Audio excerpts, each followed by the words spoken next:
Good morning. आज हम पढ़ेंगे कक्षा 12 विषय इतिहास अध्याय 2 राजा, किसान और नगर। इसमें हम पढ़ेंगे पार्ट 1। राजा, किसान और नगर में हम पहले पढ़ चुके हैं हड़प्पा सभ्यता के बारे में, जिसमें कोई लिखित साक्ष्य प्राप्त नहीं हुए थे हमारे को। अब वैदिक सभ्यता हमारे कोर्स में नहीं है, हर्यक वंश ये भी हमारे कोर्स में नहीं है, नागवंश ये भी हमारे नहीं है, नंद वंश ये भी नहीं है। अब हमारे आएगा मौर्य वंश, और हमें मौर्य वंश के बारे में विस्तार से पढ़ना है। लेकिन हड़प्पा के बाद अगर शायद अपन मौर्य वंश पे आए, इससे पहले हमें कुछ जानकारी इनकी लेनी है। हड़प्पा सभ्यता के बाद, हड़प्पा सभ्यता के पतन के बाद वैदिक सभ्यता का विकास होता है। वैदिक सभ्यता को दो भागों में बांटा जाता है, ऋग्वैदिक काल और उत्तर वैदिक काल। वैदिक सभ्यता का जो कार्यकाल होता है वो 1500 से 600 ईसा पूर्व माना जाता है। ऋग्वैदिक काल इसका पहला भाग माना जाता है, क्योंकि इस समय 4 वेदों की रचना हुई, जिनमें से पहला वेद ऋग्वैदिक काल था। तो ऋग्वैदिक जो सभ्यता थी इसमें ऋग्वैदिक काल की रचना हुई थी। बाकी 3 जो वेद थे उनकी उत्तर वैदिक काल में रचना हुई थी। वैदिक सभ्यता को आर्य सभ्यता कहा जाता है, क्योंकि ये आर्यों के द्वारा बस अपनाई गई संस्कृति थी। ये हड़प्पा सभ्यता एक नगरीय सभ्यता थी, जबकि वैदिक सभ्यता एक ग्रामीण सभ्यता थी। इसकी भाषा संस्कृत थी और इस वैदिक सभ्यता में ऋग्वेद की रचना हुई थी। इसके बाद यहाँ पे कुछ वंश चले, कुछ वंश आए। हर्यक वंश ज्यादा समय तक नहीं, नागवंश ज्यादा समय तक नहीं आया था। उसके बाद आता है नंद वंश।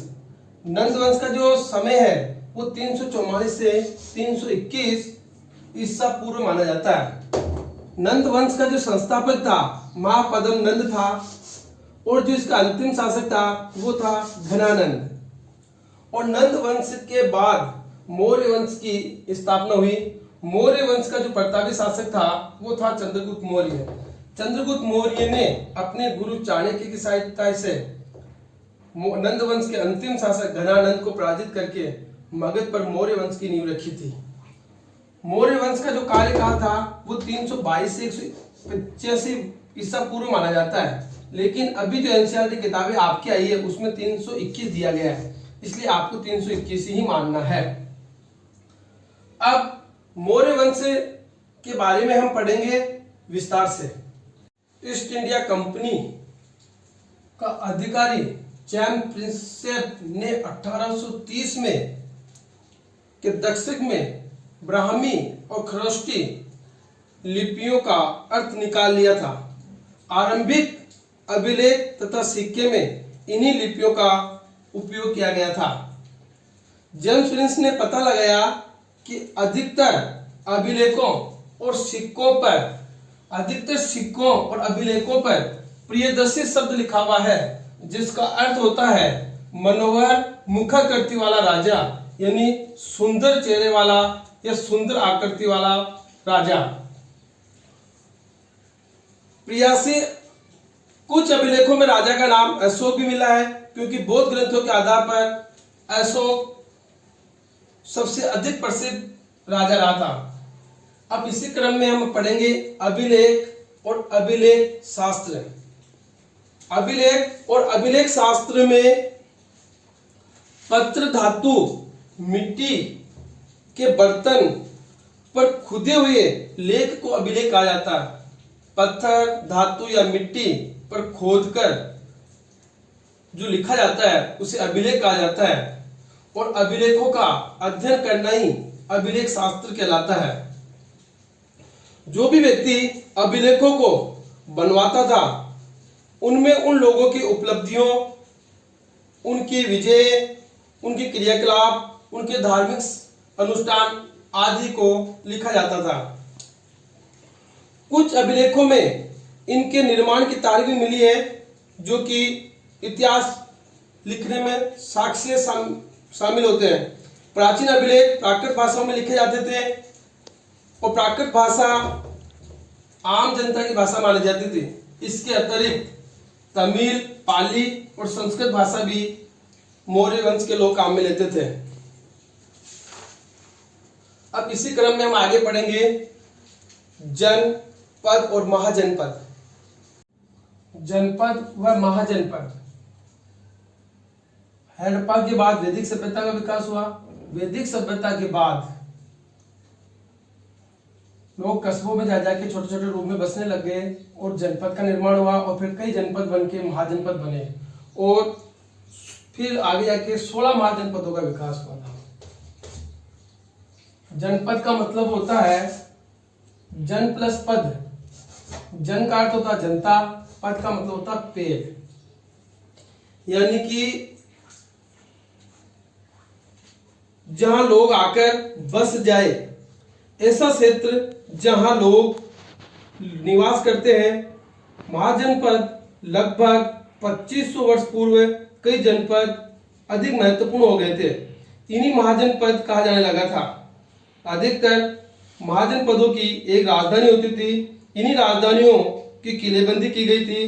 किलेबंदी राजधानी का रख रखाव सेना तथा नौकरशाही द्वारा किया जाता था। अधिकांश महाजनपद पर राजा का शासन होता था, लेकिन गण और संघ के नाम से प्रसिद्ध राज्य में कई लोगों का समूह शासन करता था। गण और संघ। गण का मतलब होता है शब्द कई सदस्य वाले समूह के लिए किया जाता है, जबकि संघ शब्द का प्रयोग किसी संगठन या सभा के लिए किया जाता है। 16 महाजनपदों का उल्लेख बौद्ध और जैन धार्मिक ग्रंथों में मिलता है। मगध, गांधार, वज्जी, कौशल, कुरु, पांचाली, अवंती, इन महाजनपदों का नाम कई बार मिलता है। भगवान महावीर तथा भगवान बुद्ध इन्हीं गण से संबंधित थे। 6ठी शताब्दी ईसा पूर्व एक परिवर्तनकारी काल आया था, जिसमें आपके यहां से क्वेश्चन बनेगा, क्योंकि हमारे जो कोर्स में है वो यहां से दिया हुआ है। 6ठी शताब्दी ईसा पूर्व में परिवर्तनकारी परिवर्तन आया था। हड़प्पा सभ्यता के बाद वैदिक सभ्यता, वैदिक सभ्यता के बाद में कुछ वंश आए थे, फिर महाजनपद काल आ गए थे, फिर मौर्य वंश आ गया था।